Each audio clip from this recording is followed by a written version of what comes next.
Now, I am also very excited because we are going to move forward to the 2019 Cabernet Sauvignon. So as I pour, why don't you give us a little background about the Cab and about, we've been talking about the previous wines are all 2020s, and now we're on a 2019. So, Cab Sauv, even though I grow a little bit more than 3 acres here on the property, is not a grape that I really ever recommend Virginia to focus on. We actually turn most of our Cab Sauv into our rosé, which I really like. And then the Cab Sauv, we pick it afterwards. But it's normally a grape that the season is forcing my hand to pick it before it's ready. It really doesn't get to the ripening where I want it to be, to where it's going to make a truly exquisite wine. And 2019 allowed us that. It was such a fantastic growing season here in Virginia for specifically red grapes grown in Virginia, red viticulture. So basically, this is one of my favorite Cab Sauvs from Virginia that I've ever drank and I've ever made as well. So I can't even tell you how excited I am to hear those words coming out of your mouth, because it is rare to hear a winemaker say, "This is what I would drink." And for those who don't know much about just harvest in general, Cab Sauv is the grape that gets picked at the end of the season. I know that from my experience in general, Chardonnay is the first thing to come off, and then Cab Sauv is all the way, sometimes the last week of October, third week of October.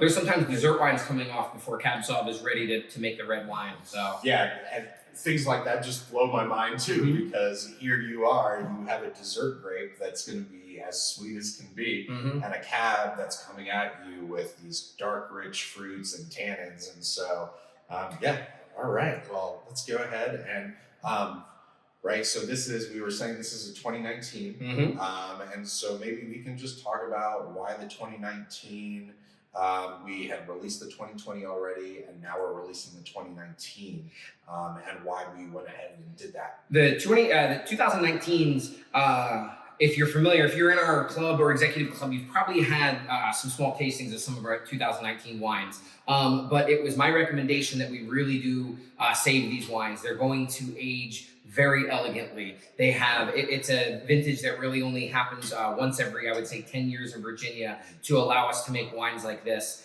And I believe this is one of the first 19s that we're actually, this is a big release. It's not just for one day. It's not just we're opening a few bottles to try. This is one of the first ones that we're actually bringing to you to have. And it's just such a great growing season, and it's still a young wine for what it is. It has a lot of age to grow, but I'm very excited to present this to you. So compared to 2018 or 2019, would you say, or 2020, would you say that 2019 was a drier season? Much drier than 2018. And from memory, 2020 wasn't necessarily dominated by wetness, but it did have warm nights, and that didn't really allow the grapes to degrade their acids. That's why there's kind of a high acid year. 2019 was very good for the red grapes in Virginia to make wines like this, because we had the right amount of sunshine, the right amount of water. We weren't picking because there was a hailstorm or a hurricane coming in. We actually got to let these grapes hang to where nature was telling us now they're ready. And one of the best things for that, and it's kind of a sad tale sometimes, is when the birds are really giving a lot of pressure to eat your grapes, they're ready to be picked. But that's nature saying, these grapes are delicious and we're going to eat it if you don't. Right. So that's kind of what forces our hand to go out there. And 2019 was such a year that the grape was allowed to mature. It was allowed to ripen to the point where it offers a lot more than the more usual Cab Sauv that we had. Very, very different from 18. And still a very different growing season than 20, although it's different factors kind of change. But yeah, 2019, in my opinion, is going to be, with Virginia, with respect to Grange, absolutely, and with respect to Virginia as a whole, I'd say more than likely, 2019s are going to be fantastic reds to watch age and watch mature in Virginia. So yeah, well, just right away, the first thing that stands out to me is the color. A lot darker than the Meritage that we had, which is a blend. This is just Cab Sauv. It's The majority of it, the bulk of it, is coming from our own estate vineyard. Love that. Blended with a little bit from Charlottesville and a little bit from Percival as well to kind of round out the edges and give it a little bit more kind of interesting flavors to it. But it is the bulk coming from right here. And as I said, it was kind of a statewide phenomenon that it was just a really good growing season for red grapes. Yeah, I mean, just from smelling the wine right away, I can tell how much more full-bodied it is than the Meritage. It is just everything that you're looking for in a Cab Sauv is coming out at you here. A lot of fruit, kind of an earthiness on the nose, hints of leather, even a little bit of gunpowder, I feel like. So. Yeah, I get that smokiness that people find that's usually, that you can get out of some American oak, but this gives me, it's a lighter smokiness, kind of like that leather that you were just mentioning. I also get those dark fruits too. Yeah. I'm getting little hints of dark cherry in there as well. But then the tannin structure is just delightful. Absolutely. It is on my tongue, but it is not super dry.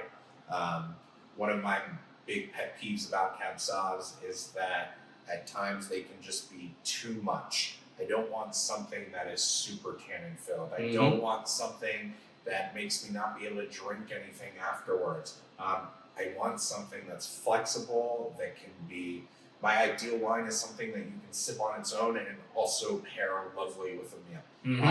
And this falls into that category for me. As you just said, this is one of the perfect wines that I feel like you can open it when you start dinner and have a glass before dinner without food, and it's wonderful. It's inviting, and then when you sit down, it will also kind of bridge to a lot of different food styles as well. And this is a young wine. I mean, it's a 2019, and we have some 2020s coming out, but this is still young for its age, young for the style of wine that it is. It is going to continue kind of evolving and maturing. But the bright acidity that it has right now, the nice tannin structure that it has right now, I think these are things to watch. So. Yeah.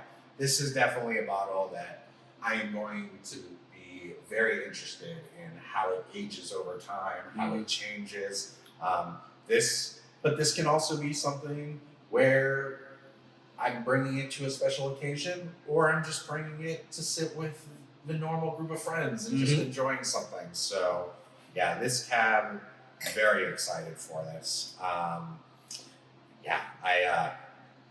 Cabs to me, being from California, they can be very hit and miss. Yep. And a lot of people tend to love cabs, so they'll love whatever cab they get. But when you really buckle down to it, this is, yes. I'm excited to bring this back to my friends in California when I go for a visit. I'm sure it'll surprise them. They won't believe it's from the East Coast. And brown bag it and tell them it's West Coast fruit and see the look on their faces once they find out that it is Virginia grown and Virginia made.